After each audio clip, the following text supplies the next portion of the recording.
How was it down in Puerto Rico?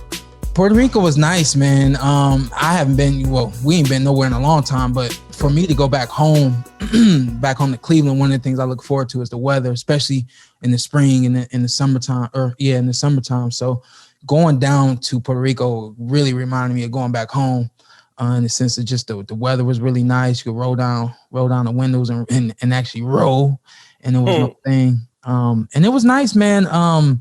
Ring City has performed once again.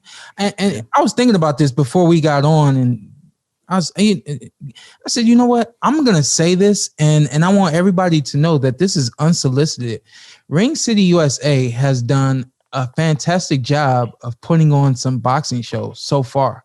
And I would implore either of you to disagree with me, but I just feel like it has been fairy tale for them so far, doing one show in November, then 2 in December in LA. Temperature was dropping. It was cold. I'm not going to report how cold it was, but they made it through it. And after the final show, I said, dang, they ended with a bang, and we've made it through this. This was the worst that could have happened. It was a bad day of weather out there, and that didn't happen. And then you fast forward first weekend in Puerto Rico, and exactly the same things. I think all the fighters they performed and delivered. And then when you talk about the small details of what we were going to be missing and things like that, and even the weather again was you got those tropical storms. So everybody day of is kind of running around. Hey, pray for no rain, da da da da da. And it didn't rain, and everybody performed. So I'm gonna go on record for saying I work for Ring City and I work for NBC, but they have never told me to say anything about them at all. But I want to go on record for saying if you're missing the fights on NBC, tune in, because you're missing some really good boxing. I know you guys don't know all of the fighters that are fighting, but they perform and they entertain. And at the end of the day, that's what boxing fans want. So Make sure y'all catch NBC in 2 weeks on Thursday. I think that would be the only, and it's not even a personal critique from me. I think the general boxing community, that might be the drawback, is they don't know the guys.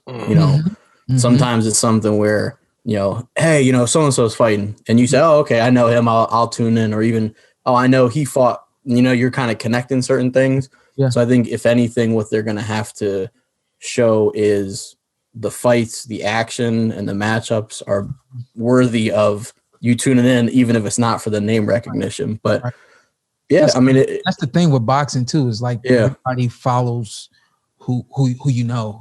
So it's not really one of those sports where you just pick it up on a Thursday night and you're looking for something exciting. It's kind of like you kind of need a push to get there. Yeah, that could be what it is though. And I think Ant and I've kind of mentioned it before. You want action fights. So I feel like if it's Thursday night, you don't really, even if it's to the extent of you don't really have anything else to do, sit down, turn on NBC Sports Network, two guys, and you've mentioned it before, there's not really an A side. So it's not one of those fights where you're going to go into it. I mean, if we can go to Canelo's fight, Canelo, and it's so lopsided, you're just like, what is this? Like, why did I watch this?